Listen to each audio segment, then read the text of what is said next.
Hello everyone, welcome back to my YouTube channel. I'm your host, this is S and this is Sessions with S.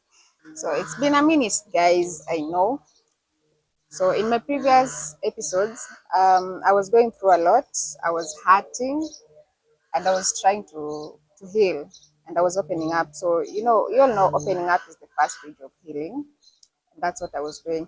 But not the case anymore because in this season, um I'm talking about the lessons that I've learned along the journey. Nimelearn a lot of lessons. Zingine nimezilearn the hardest way. So yeah, before we continue, a big shout out to Champ Logan Studios for producing this video. The sound is quality, the visuals are perfect. Can you see nasikia? Yeah, and also to my management, Magic Sam Enterprise. Magic Sam is an animation studio that deals with 2D and 3D animation, um, graphic design and entertainment. So if you need any of their services, that's the number down below. You can reach out to them. So hii season ni kubwa and this video is sponsored by Rodiwe Property Management, dealers wa mashamba.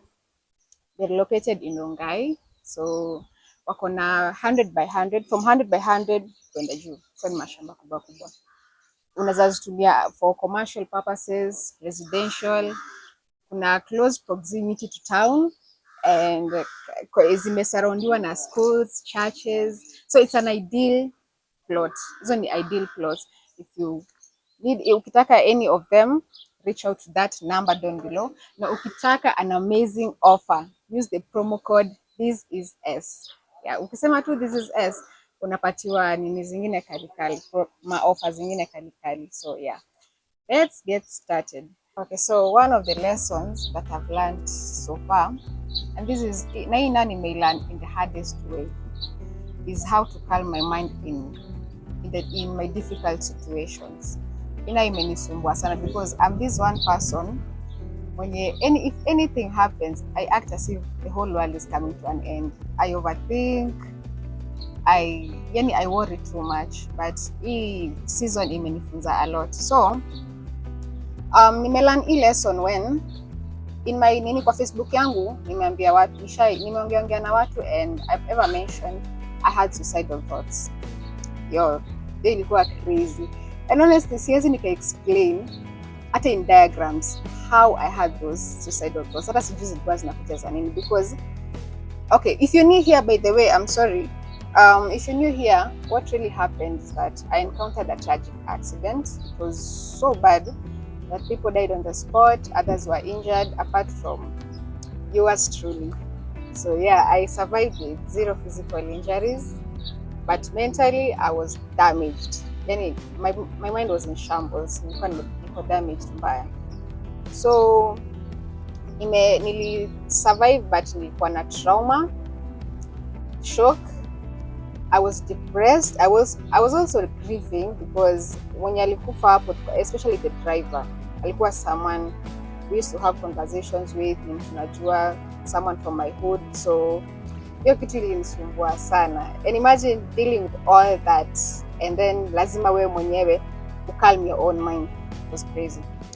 So one thing you should understand is that your mind is the greatest weapon that you have, and it is an engine. Hiyo ndio inakucontrol, but wewe ndio dereva. Yeah, so learn how to control it. Control. Don't let emotions overwhelm you so much. That could lead into difficult things kama regrets, meaning it's very bad. So this time niko home. I don't know, hata siwezi nikakuexplainia how those suicidal thoughts zilikuja because see it's a series. Haikukuja today, tomorrow. No, ilikuja tu once and nika shut down. So I was at home. It was so funny and so silly. So nimefika mwisho na feel vitu haziendi fiti na yani akili yangu imechanganyikiwa vibaya properly. Nikikwambia nimedeal hizo vitu vibaya, I mean it, because hakuna vile utakuwa depressed, uko in shock, uko na trauma na una grief bado na bado una expect to function vizuri. Na watu wako wana understand, by the way. Only me don't understand kile nilipongana. So niko home and this mind ina cross to my mind, suicidal thoughts. Nakaa chini naanza kuweigh out options. Now I want to die. ni nini naweza nikafanya haraka haraka nijue. Lakini mimi ni yule mtu mwenyewe, before I do anything I think twice and thrice. Tafikiria kwanza. So nikaanza ku weigh out options. Okay, now nikijinyonga, that thing is so painful. Unasikianga mtu before ajinyonge, before dead, lazima ajichukulie. So imagine, ninaanza kuimagine mimi nikae, mimi nijinyonge, nianze hiyo ni uchungu. Hiyo nika roll out. The next option was kujirusha kwa mto. Okay, na uko kwetu the only river yenye iko, actually it's not even a river right now because kitu yenye na flow hapo it's more than nika sewage. So hapo utaanguka tu hapo ndani, utakunywa hiyo vitu na utasurvive, utadedi. Watu watanikuta hapo na watanitandika vibaya sana because hakuna mtu. Suicide is a crime. Ukishikwa ukitaka kujiua is something else. And hizo options hazikuwa zinanimekia sense. And also I was thinking about my family, my parents, my siblings. So nilikuwa najiuliza, okay, na sana jiwa, alafu hao watu taacha kwa mental state gani? Remember walikuwa bado wako kwa shock pia because kupigiwa simu in the middle of the night ati sijui nani amepata accident, it was a great shock to them. Sasa tena nijiue, alafu hainge make sense. Mungu ananisave from here, alafu mimi pia najifundisha tena kwa hiyo kifo. So hapo ndo nikala niko na composure. Na imagine pia wewe uko nayo. Na pia hao watu wana committing suicide. Hata siwezi nika explain juu hakuna kitu na justify suicide. Hata wewe mwenyewe ukishika ukitaka kujua unatandikwa because uko na control over your mind. Hata kama sometimes vitu zina overwhelm mama nini, si lazima ufikiri. Hiyo thought ikicross your mind, brush it off na usilenge. So ukitaka kunini hizo vitu, calm your mind, it starts with awareness. Ebu realize ile time uko na a lot going on in you. Realize kwanza na usilenge. Juu mimi nasikianga mtu akisema nilifanya bila kujua aje. Kufanya aje bila kujua? Lazima ukae chini ujisikize, alafu be mindful, check with yourself. Kama unataka grow, kama unataka move past it, you have to check with yourself. Hebu angalia kama umeimprove ama you're getting worse, sababu ukilenga you making it worse for yourself. So now after umecheck with yourself, anza kutafuta ways za kusaidia move past it. Kuna a lot of things nimekuwa nikifanya, and also there's one thing that is so simple. It's one of the greatest tools is kusaidia ku overcome vitu zingine. That's the power of your breath. Vile unapumua. You know how you breathe directly affects the way you think. So mimi nimekuwa nikipractice, alafu tena hiki tu it doesn't happen overnight. Atunaamka and now you can handle this, unaweza jicompose, no, it's the small things that you do every day ndio zina matter. So ile wakati uko under pressure, anza kupractice the art of taking a deep breath. Ushika karibu na mtu and this person takes a very deep breath, like, a sigh of relief, inasaidianga sana. So kuna hiki kitu tunaitanga box breathing. Hiyo sana sana inatumikanga na the Navy SEALs. Hawa majeshi wako kwa maji. Dealing kwa maji pia ni story nyingine because maji inafika kwa shingo yako, si rahisi. So box breathing inakuanga, you take a deep breath for 4 seconds, you hold it for 4, you release it for another 4 seconds, then you hold for 4 seconds. Hiyo inakusaidianga ku reset your nervous system. Then una command your mind and body that I'm niko in charge and you can do this. So the art of deep breath inasaidianga sana. Another thing imenisaidia is exercise. Wenye wananijua mimi ni mtu wa zoezi, napenda fitness. Sijaenda gym for the longest, but naingianga zoezi. Naingianga kwa road asubuhi. So early in the morning at 5:30 kimbia. So your time I used to go for gym sessions. Alafu watu wako understand why I'm doing this. Because one thing, gym is expensive, I know, but inakusaidia. In as much as exercise is a physical game, it's more than physical actually, it's mental. The more you exercise, the more you build your mental muscle. na hiyo mental resilience inakusaidianga not only ukiwa na mashida in other, because challenges nazo zitakuwa yani hiyo ni guaranteed, challenges hazitawahi kosa, and vile wewe unazitackle, vile wewe una respond to them ndio ina matter kama uta cross to the other side. Na pia si ati unazitackle just for the sake of it, you tackle them ndio you learn lessons, na pia you reason with clarity na purpose, so ikusaidie kugrow. So now this time I'm going to the gym, and my favorite place kwa gym ni kwa treadmill, na this other thing inaitangwaje, sijui ni leg push ama ni leg lift. There's a certain position una lie down, then uko na weights side by side and you push your feet upwards, so that's my favorite. So nikiwa kwa treadmill, kumbuka hiyo time I'm going through a lot, but najipush because I know mi najua exercise works for me. Mi napenda exercise also, and it's not even about my body ama nini, it's about my mental muscle, my mental stability. So hiyo time niko kwa treadmill nakimbia, I'm sweating na si stop. Kuna time ile body inakuanga imechoka, inakwambia stop, but how stop? There's something that keeps you moving. Hiyo ndio kitu yenye inakusaidianga kubuild your mental muscle, na pia ina reflect kwa hizi the other aspects of life.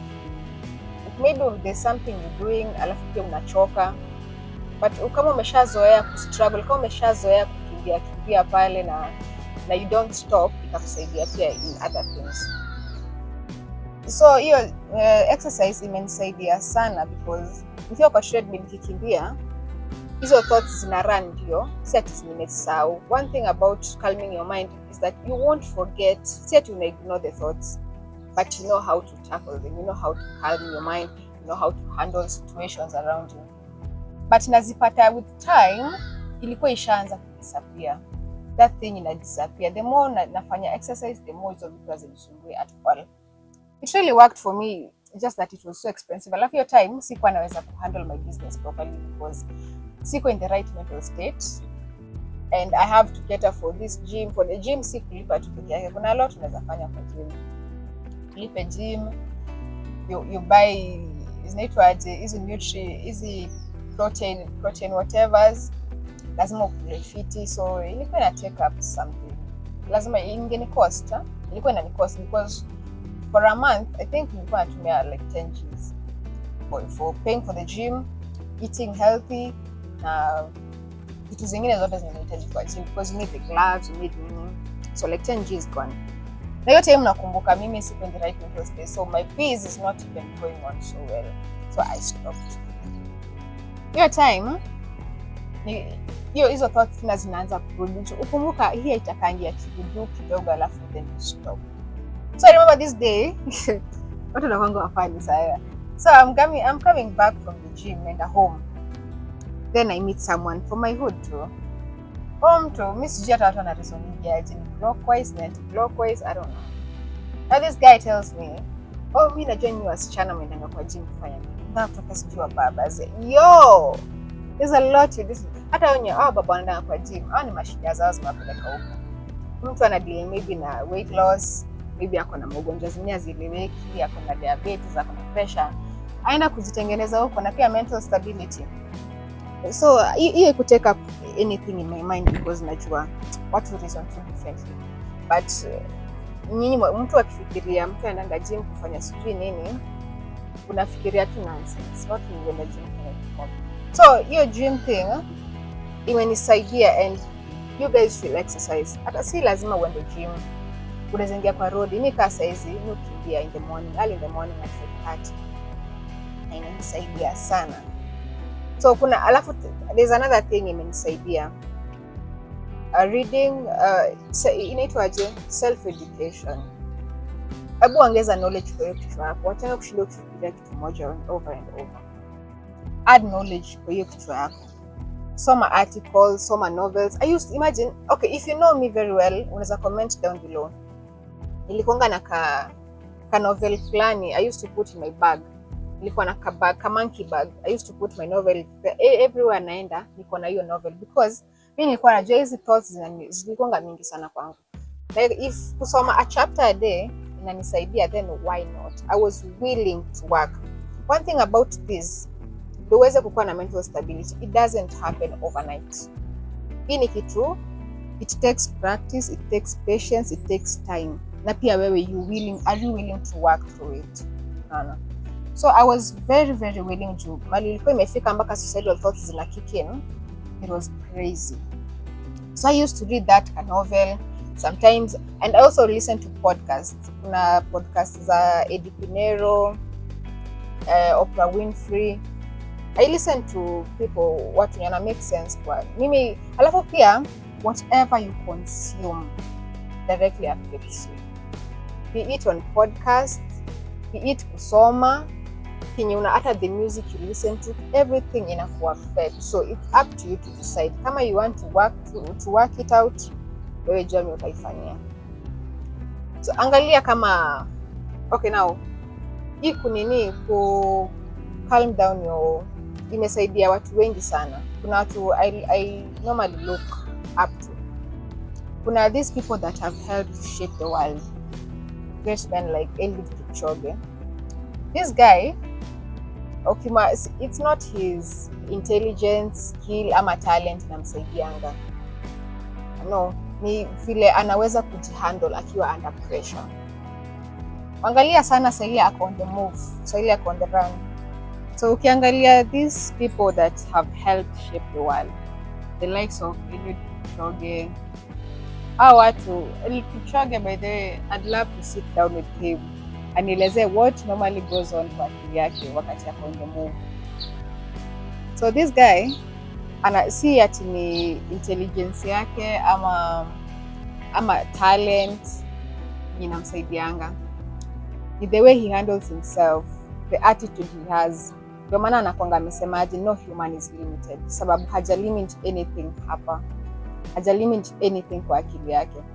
So when this guy is on the move, angalia ashinai yake, angalia side by side, who's clapping, who's singing, who's what, nani anakimbia kando yake, anakuanga always focused on himself, na pia anajua kuhandle the pressure, because it's not easy by the way. This guy anarun kilometers ngapi? Yo, that's crazy.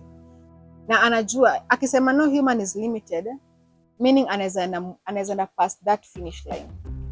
Kama ya finish na angekuwa angeenda past it. So ina depend na akili yako. And another person mwenye ananinspire sana is Thomas Edison. He's a scientist mwenye alidiscover lighting bulbs. This guy alifail before apate whatever he wanted. Alifail like 10,000 times. And guess what? Mtu aliulizwa akasema nini? He didn't fail 10,000 times. He found out 10,000 ways that didn't work. Imagine that type of mentality. That's the power of positive thinking. And we'll talk about the power of positive thinking because, mimi ningekuwa yeye, the third attempt, the fourth one, I'm done. Mimi nimemalizana hiyo story. But you see, he kept pushing. Baka 9,999 times haku give up. But the 10,000 time, aliweza kupata kenye anataka. Which is a very good attitude. Na hiyo ni kumaanisha anajua kuhandle the pressure with him. Mtu hangali the failures. He's not focusing on the failures. He's focusing on the lessons. And that's what ina matter hapa. Kila kitu inakufanyikia, every challenge. One thing about life, challenges ni lazima. Hizo ni guaranteed. Hata ufanye nini, there's no way around it. Lazima challenges ta come. But how do you handle them? And if you handle them, umelearn nini kutoka hapo? Ama utashinda hapo umekaa ukisema, mbona nini, why me? You don't wallow in the why me every time. You learn lessons and move. Hizo lessons you learn for this challenge, zitakusaidia kuhandle the next challenge. Because it's a series of challenges. Na kuna a very big difference between problems and challenges. Problems ni hizi vitu ziko way beyond zile unaweza shinda kutackle. Kitu kama death, sickness, hizo tunaita challenge, hizo tunaita problems. But challenges, hizo zenye you can go through, you grow with them. Zinakusaidia kumove. We use them as fuel. And also, failure ni necessity for life. If you want to succeed, be ready to fail. And if you're failing, how are you sasa ile uko kwa failure unajihandle aje wewe mwenyewe? Because failure, the opposite of success is not failure. Failure is part of the success. It's part of the process. And one of the people wenye they really inspire me ni babangu, Mr. Njuguna. My father, a round of applause for that guy. He really does an amazing job. My dad hajaiona problems mbele yake, unanga tu challenges. Na he never bows down to it. He will move. If this doesn't work, tunafanya ingine. If it doesn't work, we move to the next. And that's your mental resilience. Naombanga Mungu sana nipatie mental resilience kama yake, because that's crazy. You go through things left, right, and center, and you're not giving up. That makes sense, and I really appreciate you, and I'm proud of you. So failures na success zinaenda hand in hand. Tuko tumesema about exercise, tumesema about reading books, and also usisahau kuweka Mungu mbele, because bila God na uwezi. God amenisaidia sana. Yeah. So that's how I've been handling my difficult moments. Ijakuwa rahisi, but you have to do it. It's never going to be easy. But one thing that is always guaranteed is that the sun will always rise again. Always. Hautashinda in the same difficult position ever, unless you want to stick there. But it's not facing these challenges na calming down just for the sake of it. It's for you to learn those lessons. So make sure you're learning those lessons and make sure una move. Okay? Yeah, so that has been our lesson for today. And tutakuwa tunaongelea niko na a lot of sessions za kuwapatia nyinyi watu, because I've really learned a lot. And yeah, I've been your host. This is S. Sharp. Done.